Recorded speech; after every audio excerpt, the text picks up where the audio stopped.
Julio de Brun, economista y contador público, es profesor de Universidad World Uruguay de Economía y Política Monetaria en la licenciatura de Economía y profesor de Ingeniería Financiera en Maestría en Finanzas. Fue director ejecutivo de la Asociación de Bancos Privados del Uruguay, 2006-2014, presidente del Banco Central del Uruguay, 2002-2005, y presidente de la Corporación Nacional para el Desarrollo, 2000-2002. Bueno, como se habrán imaginado, cuando uno era niño iba al cinematógrafo, aguardaba con expectativa, por lo menos en mi caso personal, lo que llamábamos en esa época las hipnosis, ahora se le llama trailers.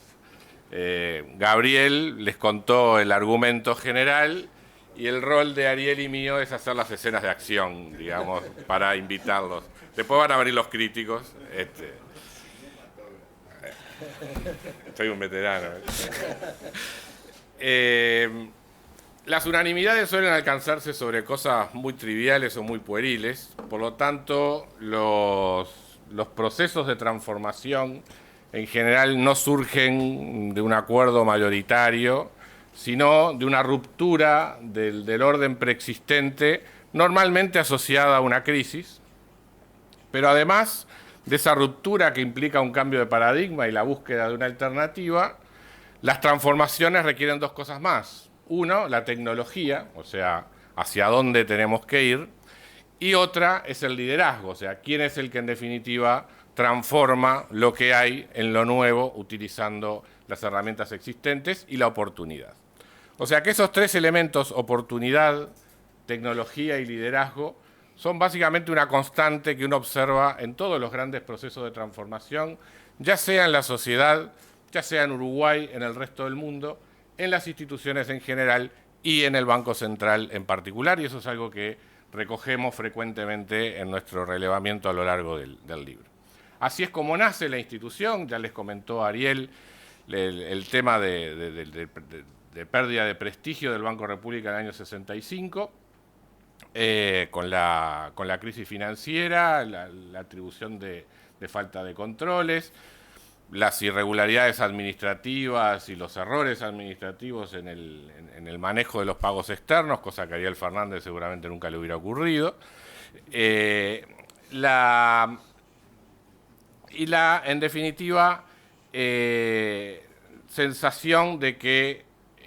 ese cambio que se insinuaba permanentemente a través de iniciativas de reforma constitucional o leyes en cuanto a la creación de un banco central, empieza a encontrar un mayor eco político en esas circunstancias, donde además se suma también cambios importantes en la estructura política del país. El fallecimiento de Luis Valle Berre genera nuevos liderazgos en el Partido Colorado. Su hijo Jorge Valle gana una interna primero y promueve una iniciativa de reforma constitucional que, contrariamente a lo que era la postura del Partido Colorado hasta ese momento, incluye la creación de un banco central. Y haciendo referencia también a las cuestiones de tecnología, cuando tuvimos oportunidad de entrevistar a Jorge Valle durante la elaboración de este trabajo, y preguntarle por qué en el proyecto Colorado había una iniciativa de creación del Banco Central, su respuesta fue simplemente: si Enrique Iglesias dice que es algo bueno para hacer, tendría que ser bueno y por lo tanto tenemos que incluirlo. Es así que entonces se combina una posición que venía sosteniendo distintos grupos del Partido Nacional desde la década previa, se suma también una postura del Partido Colorado en favor de la iniciativa, y como decía Ariel Banda, de tal manera de no discutir para nada, porque es cierto, había mucha gente que proponía creación de Banco Central, pero cuando uno iba al detalle de lo que había detrás de esa creación, ahí es donde también empezaban muchas divisiones. El sistema político fue sabio en ese sentido, es decir, como decía Ariel, se crea y después que se arreglen para ver cómo funciona y cómo se estructura. Por supuesto, no fue el Banco Central el motivo de la reforma constitucional de 1967. Esa era la otra oportunidad, el agotamiento del sistema del régimen colegialista era el factor que promovía la creación de una nueva Carta Orgánica y la inclusión en ella de otras reformas que se venían proponiendo, sobre todo desde la CIDE en esos años. Nosotros decidimos iniciar el libro justamente en un evento que fue sumamente conflictivo, que es la intervención del Banco República, ¿no? Por lo que significó como representación de esa pérdida de prestigio que hacía referencia Ariel hace un momento. El episodio de la intervención, acompañado de una frase de "entrégueme las llaves del banco", que en realidad siempre me puse a pensar, o sea, yo al menos nunca tuve la llave del banco, no sé si ustedes, bueno, Enrique ni siquiera tuvo edificio, pero además cualquiera que haya participado o le haya tocado participar en la intervención de una institución financiera sabe que las llaves del banco en realidad no sirven para nada, pero de alguna manera demuestra ese acto de ocupación, digamos, por parte del Poder Ejecutivo en el Banco República, marcando de alguna manera esa pérdida de prestigio que hacía referencia Ariel hace un momento. Ese Banco Central, que nace a partir de una pérdida de reputación del Banco República, como costilla de Adán mal hecha, digamos, también empieza a encontrar, una vez que empieza a funcionar, sus primeros desafíos en materia de respuesta a la opinión pública sobre sus acciones. Como decía Ariel, quizás el primer choque, digamos, entre el Banco Central y el sistema político, o el primer llamado a responsabilidad del Banco Central por parte del sistema político, ocurrió con el episodio de la infidencia de abril de 1968, el cual lo sortea relativamente bien el banco, o sea, responde al Parlamento sobre lo que fueron las operaciones del mercado de cambio. Nosotros tuvimos la oportunidad de relevar la operativa cambiaria del momento y ver que, en definitiva, fue un episodio relativamente magnificado, o sea, de mucha más connotación política que lo que había sido propiamente el impacto económico. Si quieren saber el nombre del infidente, lo van a tener en unos días en el libro que va a publicar Raúl Ronzoni, que toma algunos elementos del trabajo nuestro en cuanto a su descripción, pero le agrega lo que nosotros no pusimos en el libro, que es el nombre del infidente, así que eso, la sorpresa se la dejo para Raúl dentro de un par de semanas. Pero como decía, más allá de que el episodio pudo, digamos, para algunos de los integrantes del directorio del Banco Central de la época, reflejar a lo que puede llegar la vileza de la actividad política, desde el punto de vista del funcionamiento del Banco Central o de su relacionamiento con el sistema político, el evento pasó relativamente bien. La principal prueba de fuego vendría unos años más tarde, cuando la crisis bancaria de 1971, rememorada, digamos, en la opinión pública y sobre todo en sus efectos políticos por lo que fue la crisis del Banco Mercantil, pero que en realidad alcanzó a una buena parte del sistema bancario, que en buena medida heredaba lo que eran los problemas no resueltos de la crisis de 1965, que, digamos, lo que tratamos de reflejar en el libro son dos principales lecciones de esa crisis. Como ustedes saben, ustedes saben, no todos saben, pero si ven el libro lo van a saber y algunos veteranos lo recuerdan, esa crisis estuvo marcada desde el punto de vista político por una interpelación que le generó mucho prestigio al líder nacionalista de la época, Ferreira Aldunate, y que representó la caída del ministro de Finanzas, ministro de Hacienda de la época, que era César Charlone, que culminaba así una larga influencia, digamos, de más de 40 años en las decisiones de política económica en el país, que básicamente su estrategia de defensa en la interpelación fue echarle las culpas al Banco Central de lo que había ocurrido con el Banco Mercantil. La resolución del hecho fue que el ministro renunció, pero el presidente del Banco Central continuó, o sea, en un acto, fue además llamativo el acto de defensa de todo el directorio del Banco Central en respecto del actuado. Si uno mira la prensa de la época, llama la atención en el formato, ver en diarios de formato tabloide, que es más grande que el tabloide actual, doble página del Banco Central explicando con detalle todo lo actuado con relación al Banco Mercantil y a todos los bancos de la época. Con lo cual, la primera lección del episodio es, si un ministro de Hacienda o de Finanzas quiere sobrevivir, lo primero que tiene que hacer es estar de buenas relaciones con el Banco Central. Lo segundo es que en el proceso de decisiones sobre qué hacer con el Banco Mercantil y otros bancos en problemas, hay una reunión del presidente del Banco Central de la época, Nilo Márquez, con el presidente de la República, Pacheco Areco, en la cual el presidente le transmite al presidente del Banco Central: es decisión de este Poder Ejecutivo que no debe caer ningún banco. Año 71, obviamente año electoral, fresco en la memoria de todo el sistema político uruguayo lo que habían sido las consecuencias de la crisis del 65. Ese era obviamente el contenido inicial, digamos, de lo que era la decisión del Poder Ejecutivo, pero que de alguna manera marca el inicio de lo que sería la postura del gobierno uruguayo, de cualquier gobierno, digamos, que vino en los años siguientes, en cuanto a los mecanismos de resolución bancaria, ¿no? O sea, la frase con pequeñas variaciones, advertida o inadvertidamente, sería repetida un par de décadas más tarde por el presidente Julio María Sanguinetti. O sea, en este país no cae ningún banco. O sea, de alguna manera estableciendo que en Uruguay el mecanismo de resolución de crisis bancaria es la intervención del Estado en el salvataje de los depositantes y eventualmente también de los empleos del sector. En Uruguay nunca se salvaron banqueros y en ese sentido también es una tradición que se vino manteniendo a lo largo de los distintos gobiernos. O sea que la crisis del 71 de alguna manera marca el nacimiento de toda una estrategia que tiene Uruguay en materia de resolución de crisis bancaria, ¿no? Una suerte de seguro de depósitos implícito que se mantendría hasta el año 2002. Bajo ese esquema es que también, de alguna manera, se ataca la crisis de 1982, ¿no? Como bien nos lo recordaba Ariel durante la elaboración del trabajo, más allá de la crisis cambiaria, a la crisis del 82, a la crisis de noviembre del 82, se llega con un sistema bancario prácticamente quebrado. Razones distintas que las que habían generado los problemas de rentabilidad de la crisis del año 71, pero también un problema de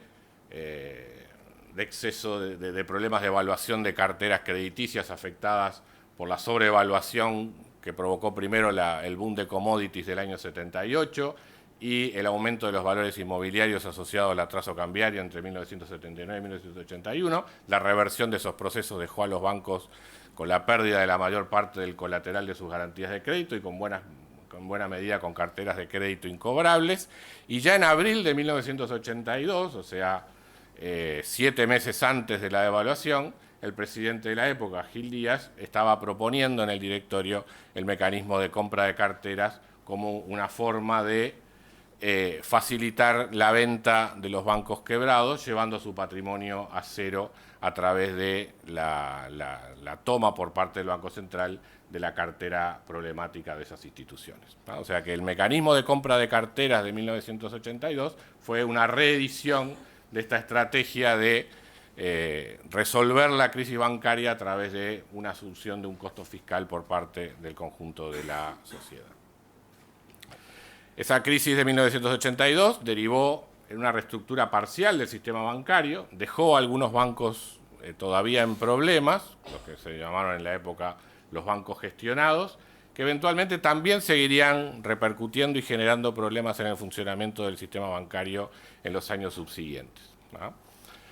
Pero también da lugar a un nuevo modelo de regulación bancaria, ¿no? O sea, normalmente en Uruguay se suele trazar la historia de regulación bancaria como regulación hasta los años 70, desregulación entre los años 70 hasta los años 80 y una nueva regulación desde los años 80 en adelante. Si uno lo mira con detalle, en realidad la evolución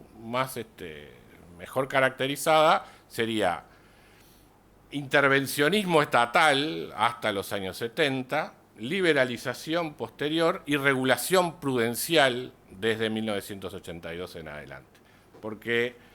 si uno mira los textos de los años 60, cuando se hablaba de regulación bancaria, en realidad lo que se hablaba era de topes de cartera, pero no por un tema de riesgo crediticio, por un tema de complemento de la política monetaria o de asignación del crédito hacia sectores prioritarios.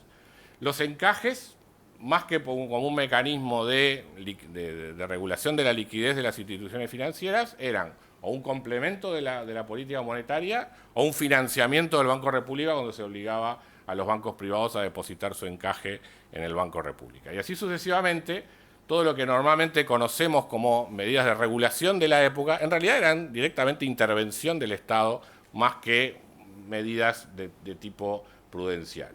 Las previsiones eran básicamente criterios no muy distintos a los del resto de las empresas, digamos, no había todavía los criterios de previsionamiento que vemos actualmente aplicados a los bancos. Si bien había normas de capital o autorizaciones para fijar el capital de las instituciones financieras, recién en 1971 aparecerían las primeras normas del Banco Central en materia de capital, cosa que recién tendrían una aplicación mucho más dirigida a riesgos desde la ley 15.322 de 1982 en adelante. O sea que es a partir de la crisis del 82 que nace un nuevo modelo de regulación ya prudencial, no tanto una regulación dirigista como la que había con anterioridad a los años 70. Ese nuevo modelo de regulación, que además presta atención a lo que es el efecto de los movimientos internacionales de capital sobre los depósitos del sistema bancario y su eventual impacto en la economía doméstica, tiene un primer test importante en la crisis del tequila de 1994, donde ese funcionamiento, donde hay un Estado que garantiza en forma implícita los depósitos y que se acompaña, digamos, por un conjunto de medidas prudenciales, supera exitosamente lo que fue problemático en la región, que fue los problemas de reversión de los flujos de capitales tras la crisis mexicana de fines de 1994. Ese evento, digamos, esa respuesta favorable, digamos, del esquema existente, de alguna manera generó eso que decía Gabriel, o sea, esa sensación de que estamos bien, digamos, en materia de nuestro sistema de regulación prudencial. Hasta que llega la crisis del 2002, donde básicamente todo lo que se creía hasta el momento que funcionaba dejó de funcionar, por distintas razones que explicitamos en el trabajo.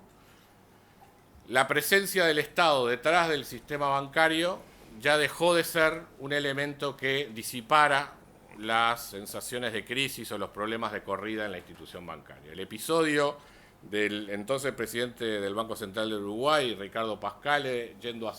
almorzar con el presidente del Banco República después de haber pasado por la puerta de una institución bancaria en problemas en los años 80 y que con eso, digamos, resolvió o paró la corrida que había sobre el Banco Caja Obrera, creo que era, no funcionó directamente en el año 2002. Ni el apoyo del Estado al banco comercial, ni la intervención por parte del Estado del Banco Montevideo, nada de eso evitaba, digamos, que la corrida bancaria continuara. El propio Banco República fue objeto de corrida. Entonces no había bancos internacionales o situación de bancos internacionales que de alguna manera generara, digamos, una confianza a los depositantes. Y en ese contexto es que el paradigma del Estado actuando como factor catalítico para disipar crisis bancarias tiene que evolucionar hacia una alternativa distinta, que es la liquidación de las entidades en problemas y el establecimiento de medidas que hacia el futuro, digamos, permitieran generar una detección temprana de los problemas y actuar sobre las instituciones bancarias en problemas cuando todavía tienen patrimonio positivo y no cuando este ya está agotado y la capacidad de recupero de los depositantes está comprometida. O sea, un sistema basado en la fortaleza de las instituciones como primera barrera de defensa y no en la confianza en la solvencia del Estado sobre ese sistema, que era lo que existía previamente. Ese nuevo esquema de regulación prudencial que se genera a partir del año 2002, con un detalle curioso: la crisis del 65 acabó con el rol del Banco República como Banco Central. La crisis del 2002 podría haber representado para el Banco Central una crisis de confianza o de reputación comparable a la que tuvo el Banco República en 1965. Pero ¿qué se logra en el 2002? Que el Banco Central comience a regular al Banco República o tenga la capacidad de sancionar a los bancos estatales, cosa que hasta el momento no tenía, completando así lo que es la capacidad del Banco Central de regular todo el sistema bancario. Hasta ese momento se discutía en cuanto al hecho de que dos organismos con el mismo rango constitucional, uno pudiera multar al otro, ponerle sanciones al otro. Eso básicamente desaparece en la crisis del 2002. Ese nuevo modelo, digamos, ese nuevo desarrollo de resolución de crisis bancarias y de regulación prudencial, también empieza a tener posteriormente sus primeros test, o ha tenido en los años más recientes sus primeros test. Una institución bancaria relativamente pequeña debió resolverse en el marco del nuevo sistema, sin mayores efectos sistémicos para el resto de la economía, y la crisis del 2008 también representó de alguna manera un desafío para el sistema bancario uruguayo de naturaleza distinta a la que habían tenido las crisis anteriores. Si bien la crisis financiera internacional se resolvió antes de que pudiera llegar a tener efectos o impactos importantes en los bancos uruguayos, de todas maneras, el funcionamiento del nuevo sistema generó la posibilidad de un contacto permanente entre las autoridades del Banco Central y los reguladores de los países en los cuales los bancos activos internacionalmente podían tener dificultades, como para adoptar medidas de prevención temprana, o sea, la limitación a la constitución de depósitos en las casas matrices, para evitar que eventualmente un problema en la casa matriz también afectara el patrimonio de la entidad local, etcétera, etcétera. O sea que, digamos, lo que nos muestra esta historia es un continuo proceso de aprendizaje, testeo de ese aprendizaje y repaso, digamos, y reconstrucción de los sistemas de regulación en base a las experiencias o los nuevos eventos y las nuevas experiencias que se van ocurriendo a lo largo del tiempo. En ese sentido, claramente, todo este proceso del Banco Central es un proceso de construcción acumulativa, gradual, pero en el que siempre la crisis es el factor que sacude, digamos, el paradigma preexistente y a su vez la oportunidad, genera las oportunidades para la construcción de un modelo alternativo. Yo dejaría por acá y con esto.